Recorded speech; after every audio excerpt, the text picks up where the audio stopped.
What's up, OTK? Welcome to week 2 with Leo. If you remember, the topic for week 2 was packing, pissing, and restroom etiquette. And just to warn you guys, there will be some disembodied penis on your screen. So if you're at work or whatnot, Disembodied! disembodied penis. Yeah, but if you're at work or whatnot, you might want to watch this later, or stick some headphones in, or turn the volume down so y'all's bosses don't hear us talking about penis and stuff. Anyhow, yeah, so I guess I'm going to start with the topic of packing. I do pack pretty much 24/7 because without it I feel lost. When I first transitioned, I used the traditional... What the fuck? I used the traditional condom, hair gel, bouncy ball packer, and it looks like this. And basically, to make this packer, you need 2 condoms, bouncy balls, and hair gel. And basically what you want to do to make this packer is unravel the first condom, fill it with hair gel, and tie the first condom in a knot. And keep in mind when you make these packers that because they're going to be in your pants and against your body, they will get up to your body temperature and they'll get squishy and lose shape. Like the gel will, it won't be as big, it'll lose shape. So you might want to make it a slight bit bigger than you intend it to be, because it's going to get a little bit smaller. And once you have the hair gel in the first condom, you're going to want to unravel the second condom, insert the first condom filled with hair gel into the second one, and tie a knot, like so. And now that you have this part of your packer finished, you're going to want to leave a little bit of space at the top and insert both of your bouncy balls and tie a second knot. And there you have it, your packer. And this one I usually put in a sock in when I use it, because otherwise this material, it gets sticky and moves around and it's really uncomfortable.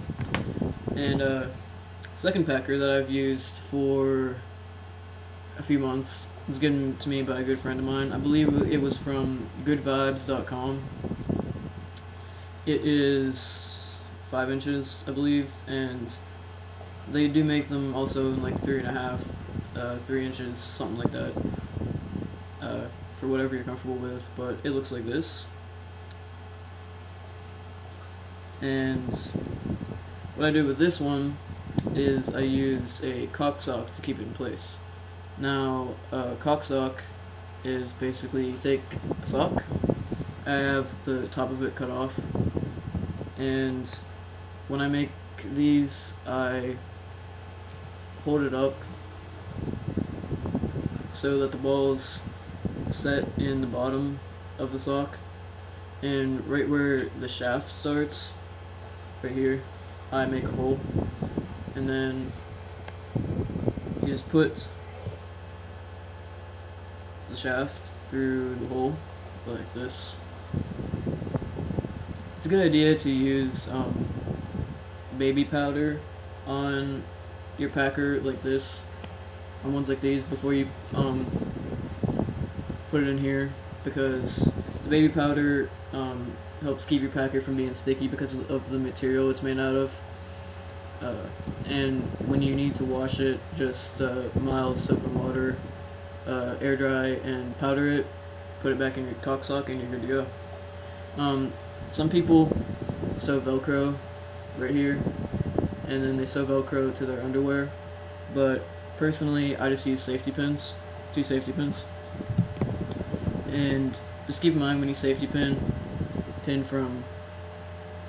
so that the sharp points of the pins end facing away from your body, because if they undo themselves while you're wearing it, it's pretty uncomfortable if that had happened before. But yeah, that is packing. I know some guys use things like socks or whatever, but they're just kind of uncomfortable for me and don't feel realistic enough, but use whatever makes you comfortable. The next topic to cover here is pissing. I do use an STP, a stand to pee device, and I do use the urinals in the restrooms. I have for quite a while now. And there's a lot of different things you can use to make STPs. Personally, what I found to work best for me is a turkey baster or an oil spout. This used to be an oil spout. You can get them at like dollar store for about $1. I cut off the top spout part and I'm left with this. And I melted the edges down so that it wouldn't hurt when you press it against your skin. And to use this STP device, basically put it, if you don't know where you pee out of, Wikipedia that or Google that. And you're going to want to practice in the shower the first few times because it really sucks to have an accident when you're in public. But once you get the hang of it down, it's pretty easy. You don't have any accidents. But yeah, and basically when you're done, just sort of shake it to remove any drips at the end. Pull it up and away from yourself. And what I do is if there's people around, I just sort of stick it up in my waistband and go to the sink.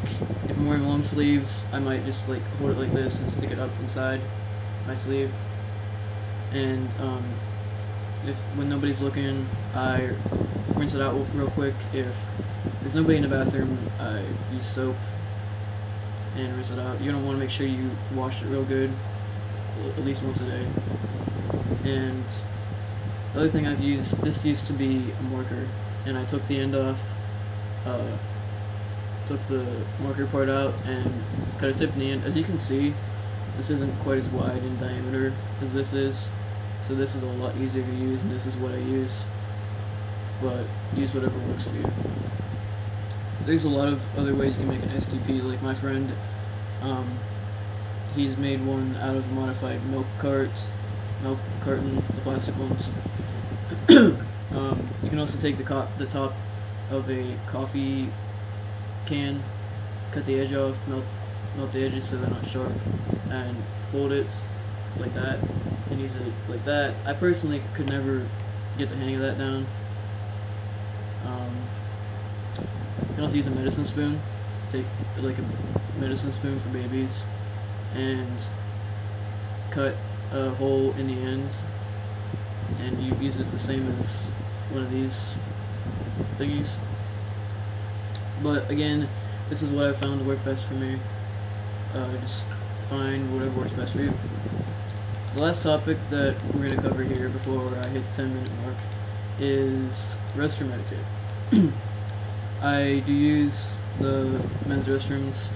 I have even sometimes before I transitioned, because I used to get kicked out of women's restrooms.